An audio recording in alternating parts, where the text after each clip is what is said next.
আসসালামু আলাইকুম ওয়া রাহমাতুল্লাহি ওয়া বারাকাতুহু। সুপ্রিয় দর্শক শ্রোতাবৃন্দ, আজ জ্ঞানের আরেকটি বিষয় নিয়ে আপনাদের সাথে শেয়ার করতে চাই। আশা করি ভালো লাগবে। দি 100 গ্রন্থের লেখক তিনি বিশ্বের সবচেয়ে দামি মানুষগুলোকে সিরিয়াল করেছিলেন এবং সবার উপরে যার নাম রেখেছিলেন তিনি হলেন প্রফেট মুহাম্মদ সাল্লাল্লাহু আলাইহি ওয়াসাল্লাম। মক্কার কুরাইশ বংশের শ্রেষ্ঠ শাখা হাশেমি গোত্রে জন্ম এই মহাপুরুষের। আমরা আজকে তার বংশধারা বিষয় নিয়ে কথা বলব। তার বংশধারাকে ৩ ভাগে ভাগ করা যায়। প্রথম ভাগে মুহাম্মদ সাল্লাল্লাহু আলাইহি সাল্লাম থেকে ঊর্ধ্বতন পুরুষ আদনান পর্যন্ত ২২টি স্তর, যে ব্যাপারে কারো কোনো দ্বিমত নেই। এর উপরে দ্বিতীয় ভাগে আদনান থেকে ইব্রাহিম আলাইহিস সালাম পর্যন্ত ৪১টি স্তর এবং তার উপরে তৃতীয় ভাগে ইব্রাহিম আলাইহিস সালাম থেকে আদম আলাইহিস সালাম পর্যন্ত ১৯টি স্তর। এই যে কথাগুলো বললাম আমি, এই সর্বমোট ২২টি স্তর, এটির তথ্য নেওয়া হয়েছে শফিউর রহমান মোবারকপুরী আর রাহিকুল মাকতুম ৪৮-৪৯ পৃষ্ঠা, সুলাইমান মনসুরপুরী রহমতুল্লাহ আলাইহি রহমতুল্লাহ আলামিন ২৫-৩১ পৃষ্ঠা, ইবনু হিসাম ১/১-৪, ইবনুল কাইয়ুম জাদুল মাদ খণ্ড ১ পৃষ্ঠা ৭০।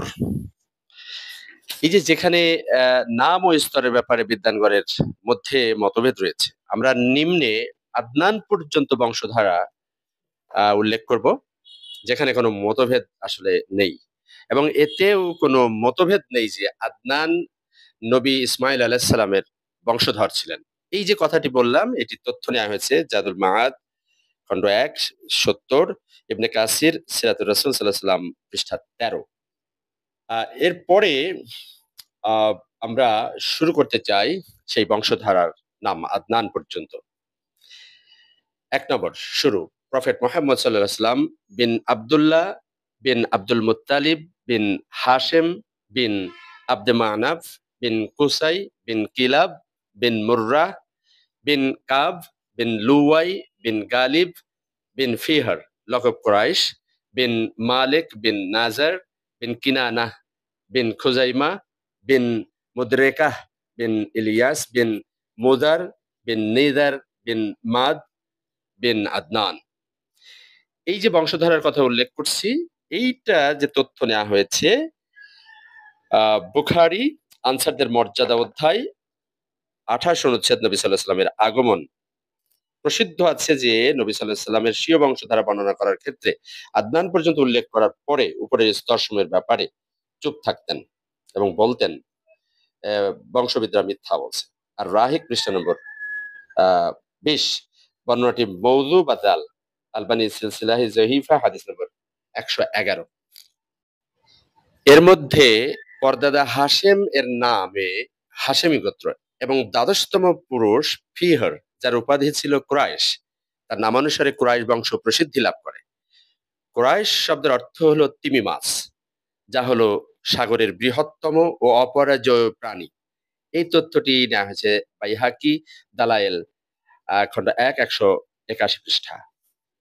ইয়েমেনের বাদশাহ হাসান মক্কা আক্রমণ করে কাবা উঠিয়ে নিয়ে নিজ দেশে নিয়ে যেতে চেয়েছিলেন। ফিহর তাকে যুদ্ধে হারিয়ে ৩ বছর কারাবন্দী করে রাখেন, অতঃপর মুক্তি দেন। হাসান ইয়ামনে ফেরার পথে রাস্তায় মারা যান। এই ঘটনার পর থেকে ফিহর আরবের কুরাইশ বলে খ্যাতি লাভ করে। এই যে তথ্যটি, এই তথ্যটি নেওয়া হয়েছে মনসুরপুরী রহমতুল্লিল আলামিন খণ্ড ২ পৃষ্ঠা ৫৯। ইবনু কাসির বলেন, আরবদের সকল গোত্র আদনানে এসে জমা হয়েছে, যে কারণে আল্লাহ স্বীয় নবীকে বলেন, তুমি বলো, আমি আমার দাওয়াতের জন্য তোমাদের কাছে কোনো বিনিময় চাই না, কেবল আত্মীয়তা সুলভ ভালোবাসা ব্যতীত। সূরা ৪২-২৩। উক্ত আয়াতে নাজিলের কারণ হিসাবে ইবনু আব্বাস রাদিয়াল্লাহু তাআলা আনহু বলেন, কুরাইশদের এমন কোন গোত্র ছিল না যার সাথে রাসূল সাল্লাল্লাহু আলাইহি ওয়াসাল্লামের আত্মীয়তার সম্পর্ক ছিল না, অতএব নাজিল হয় তোমরা কেবল আত্মীয়তার সম্পর্ক ঠিক রাখো। এই তথ্যটি নেওয়া হয়েছে বুখারী হাদিস নম্বর 3497, ইবনে কাসির সিরাতুর রাসূল সাল্লাল্লাহু আলাইহি ওয়াসাল্লাম পৃষ্ঠা নম্বর 13। সুপ্রিয় দর্শক শ্রোতাবৃন্দ, নিশ্চয়ই পৃথিবীর সেরা মানুষের এই যে বংশধারা, এই যে তথ্যগুলো আপনাদের দেশে উপকারে আসবে। আল্লাহ সবাইকে মঙ্গল রাখুন। আসসালামু আলাইকুম ওয়া রাহমাতুল্লাহি ওয়া বারাকাতুহু।